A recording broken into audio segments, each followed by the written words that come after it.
Halo semua, makasih banyak ya udah mampir di video ini. Oke, kali ini aku mau ajak kalian bahas satu tragedi yang menurut aku ini benar-benar gila banget sih. Bukan cuma soal tindak kriminalnya, tapi apa yang diperbuat orang ini benar-benar di luar manusia sehat. Bayangin aja, orang ini tega bikin istrinya sendiri jadi bahan makanan soto. Dan parahnya lagi, soto itu dijual sama pelanggan-pelanggannya. Ini beneran terjadi guys. Aku harap selain dapat sisi seramnya, kita bisa ambil pelajaran supaya kita bisa lebih waspada dan dijauhkan dari orang-orang dengan mentalitas seperti ini. Tapi sebelum kita masuk ke ceritanya ya, yuk siapin dulu minuman dan cemilan kalian dulu, cari posisi paling nyaman. Kalau sudah siap, let's go. Kita mulai ceritanya.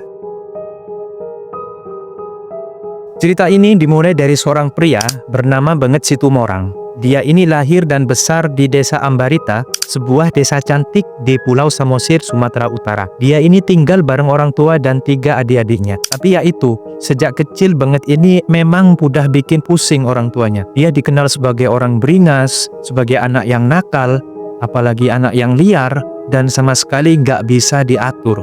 Nah, sifat kerasnya ini bikin dia nggak pernah akur sama bapaknya sampai ia dewasa. Karena suasana rumah selalu panas, neneknya yang ada di Jakarta awalnya ngajakin Benget ini untuk merantau. Nah, pas tahun 1996, pas umurnya dia sudah 19 tahun, Benget ini berangkat ke Jakarta dengan harapan bisa sukses dan bantu ekonomi keluarganya di Samosir yang saat itu emang lagi sulit. Awalnya dia tinggal di rumah neneknya di daerah Otista, Jakarta Timur. Tapi karena dia datang tanpa skill pendidikan yang cukup, dia sempat nganggur lama. Untungnya, satu-satunya modal yang dia punya adalah bisa nyetir mobil. Nah, setelah berbulan luntang-luntung, akhirnya Benget keterima jadi sopir Kopaja di wilayah Blok M. Dia ini mulai ngekos sendirian di sana. Nah, di lingkungan terminal inilah sifat buruknya itu makin jadi. Dia mulai kenal pergaulan bebas dan uangnya selalu habis buat main perempuan. Sampai di tahun 2000 dia ketemu cewek bernama Roini di terminal Kampung Rambutan.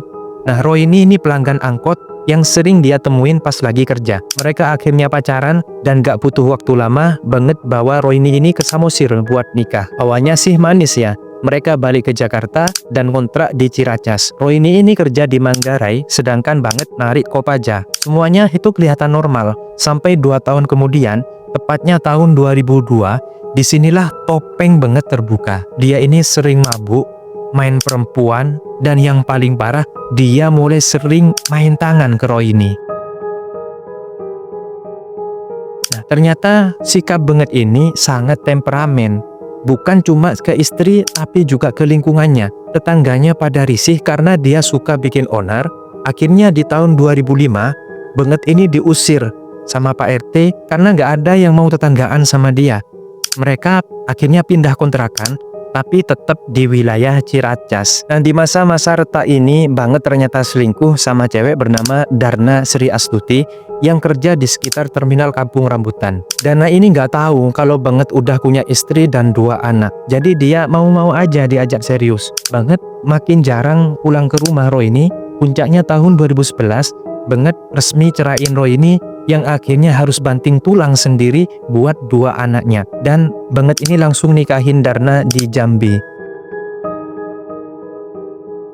Nah, akhirnya setelah nikah sama Darna, mereka balik ke Jakarta dan buka kios soto kecil di terminal Kampung Rambutan. Di kios itu cuma ada 1 kamar dan 1 kamar mandi. Karena Benget banyak temen supir, warungnya itu langsung rame. Tapi sebenarnya mereka bukan cuma beli soto, tapi beli tuak yang dijual Benget secara diam-diam. Nah, pas uangnya itu sudah mulai banyak, penyakit lama Benget ini kumat lagi. Dia itu mulai genit. Dia ini ngincer tukang jamu keliling yang itu namanya Tini saat itu. Mereka itu selingkuh secara diam-diam, padahal Tini sendiri udah punya suami dan anak di Karanganyar. Parahnya lagi ya, Benget ini nyuruh Tini jualan jamu di warung sotonya biar mereka itu bisa bareng terus. Nah, Darna yang awalnya nggak ngeh, lama-lama tahu karena mereka ini makin terang-terangan bermesraan. Nah, akhirnya pas Darna lagi marah, dia malah dipukulin sama Benget. Nah, malah bagi Benget dan Tini, Darna ini dianggap sebagai pengganggu hubungan mereka. Akhirnya disinilah rencana jahat itu mulai muncul. Malam itu yang udah tanggal 1 Maret 2013, setelah warung tutup, Banget ini ngajak Tini buat ngabisin si Darna, yaitu istrinya sendiri. Modusnya, Darna ini dicekokin tua sampai mabuk, terus diajak berhubungan. Nah, pas Darna lagi lengah, Banget ini langsung pukulin Darna berkali-kali sampai dia jatuh. Darna ini diseret ke kamar mandi, kemudian disiram air dan dipukulin tanpa henti pakai tongkat kayu. Nah, dalam kondisi Darna yang udah nggak berdaya inilah, Banget dan Tini ngiket tangannya dan kakinya di tempat tidur. Disinilah aksi yang benar-benar nggak manusiawi itu terjadi. Banget memasukkan tangannya dan botol air mineral 600 ml ke organ intim Darna secara paksa. Pas Darna jerit kesakitan, Banget malah makin gila. Dia malah nyuruh Tini buat ngisi botol itu pakai air yang mendidih untuk dimasukkan lagi ke tubuh Darna. Akhirnya karena bosan dengar jeritan korban, yaitu si Darna, Banget ini hantam kepala Darna pakai balok sampai suasananya itu sunyi, yang artinya Darna ini meninggal seketika. Yang aneh itu besoknya mereka tetap jualan soto kayak nggak terjadi apa-apa. Jasad Darna ini dibiarin di kamar selama 3 hari. Nah, pas hari ketiga sore, bau busuk itu mulai tercium.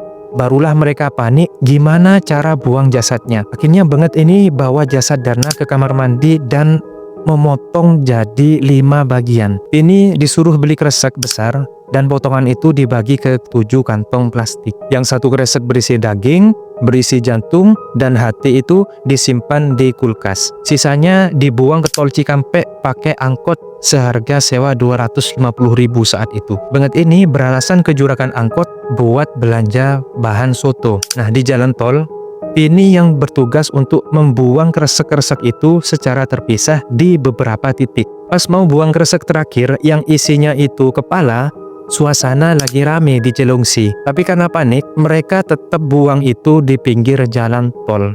Nah, akhirnya saat besok paginya, Banget ini masak soto buat jualan, tapi dagingnya yaitu daging dari tubuh Darna yang udah disimpan di kulkas. Nah, itu jantung dan hatinya dia bikin sambal goreng hati. Bahkan Banget ini bagi-bagi soto itu secara gratis ke teman-temannya. Akhirnya mereka semua makan dengan lahap, bahkan Banget pun ikut makan saat itu. Cuma Tini yang nggak sanggup makan karena dia tahu itu daging, yaitu daging itu.